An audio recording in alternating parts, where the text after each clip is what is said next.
شام سے تھوڑی دیر پہلے ASI جمال خان خالی ہاتھ واپس آ گیا۔ خالی ہاتھ ان معنوں میں کہ فیروز اس کے ساتھ نہیں تھا، البتہ وہ اس شخص کے بارے میں خاصی اہم اطلاع ضرور لایا تھا۔ میرے استفسار پر اسے رپورٹ پیش کرنے والے انداز میں بتایا، ملک صاحب، میں صبح جب بس سٹینڈ پر پہنچا تو پتہ چلا بس نمبر 3532 تھوڑی دیر پہلے لال پور کے لیے روانہ ہوئی ہے۔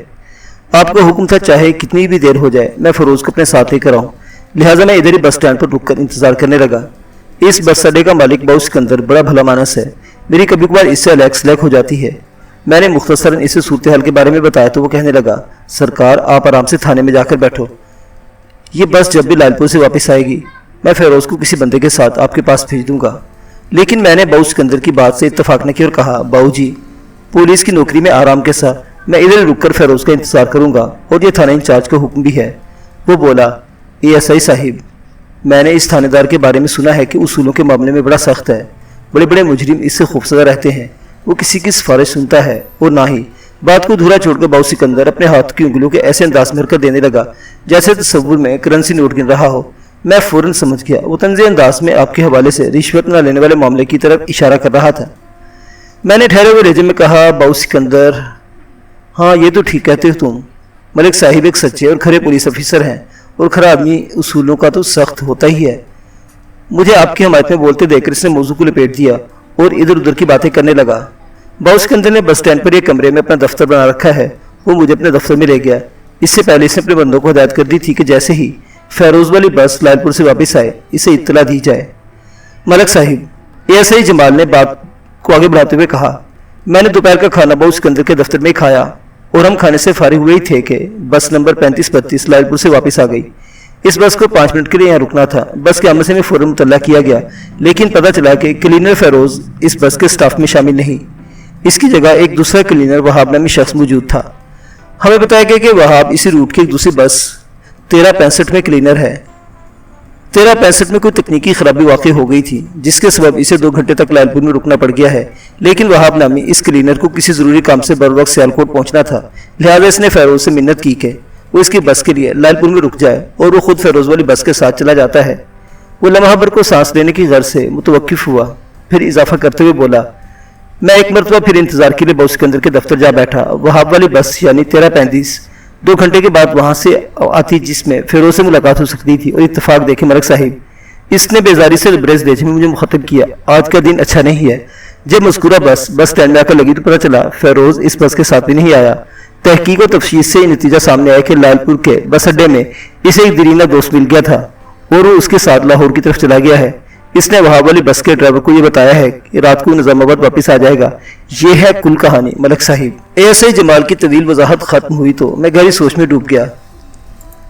پتہ نہیں کیوں مجھے یہ محسوس ہونے لگا کہ غیاب کی اس چکر باز اتفاق گھڑی میں سراسر فیروز کا ہاتھ ہے، وہ دانستہ چھپتا پھر رہا ہے۔ بہرحال یہ اطلاع خوش آئند تھی کہ وہ آج رات نظام آباد پہنچنے والا تھا۔ یہ اطلاع فراہم کرتے ہوئے اگر اس نے 1365 والے ڈرائیور سے کوئی غلط بیانی نہ کی ہو تو اس روز ہفتے کا دن تھا اور یہ دن اختتام پر تھا۔ گنجے صوبیدار دلاور سے مجھے فیروز کے جن معمولات کا پتہ چلا تھا ان کے مطابق ہفتے کی رات کو نظام آباد آتا تھا اور اگلے روز یعنی اتوار کی شام وہ دوبارہ اپنی ڈیوٹی پر چلا جاتا تھا۔ اس حساب سے آج رات نظام آباد میں اس کی آمد معمول کے عین مطابق ہوتی۔ میری اب تک کی تفتیش کے مطابق فیروز تک رسائی اس کیس کو حل کرنے کے لیے بہت ضروری تھی۔ شادو سے ملاقات کے دوران جو حقائق سامنے آئے ان کی روشنی میں فیروز نامی وہ بندہ نذیر احمد کے گھر میں ہونے والی چوری کی واردات میں بلا واسطہ ضرور ملوث تھا۔ ان حالات کے پیش نظر میں نے فیروز کو آج رات اس کے گھر میں چھاپنے کا فیصلہ کیا۔ ASI کو اہم ہدایات دی۔ اگر ایک مرتبہ فیروز میرے ہتھے چڑھ جاتا تو میں اس کی زبان کھلوا کر کسی مثبت نتیجے پر پہنچ سکتا تھا۔ ٹھیک 10 بجے رات ہم پوری تیاری کے ساتھ نظام آباد کی طرف روانہ ہو گئے۔ میرے ساتھ ASI کے علاوہ کانسٹیبل شکور بھی تھا۔ میں اگر چاہتا تو ASI کو شکور کے ساتھ بھی ادھر روانہ کر سکتا تھا، لیکن میں نے از خود بھی جانا ضروری سمجھا۔ پتہ نہیں کیوں میرے اندر فیروز کو جلد از جلد گرفت میں لانے کا اشتیاق پیدا ہو گیا تھا۔ ہمارا تانگا نظام آباد کے مین بازار سے گزرتے ہوئے صوبیدار کی دکان تک جا پہنچا۔ صوبیدار دکان کو سمیٹنے کی کوشش کر رہا تھا۔ اس کام میں 12-13 سال کا ایک لڑکا بھی اس کی مدد کر رہا تھا۔ ہمارے تانگے پر نگاہ پڑتے ہوئے رک گیا، پھر تانگے میں جو بیٹھا ہوا دیکھا تو وہ سب کچھ چھوڑ چھاڑ کر ادھر ہی آ گیا اور حیرت بھرے لہجے میں بولا، تھانے دار صاحب آپ اس وقت خیریت تو ہے نا؟ میں نے اس کے سوال کو نظر انداز کرتے ہوئے کہا، لگتا ہے تم اپنی دکان بند کر کے جانے ہی والے تھے۔ جی ہاں، اس نے اس بات میں اپنے گنجے سر کو حرکت دی۔ اس حرکت میں بڑی برکت تھی کیونکہ اس کے ساتھ ہی اس کی تون میں بھی اچھی خاصی تھرتھراہٹ پیدا ہوئی تھی۔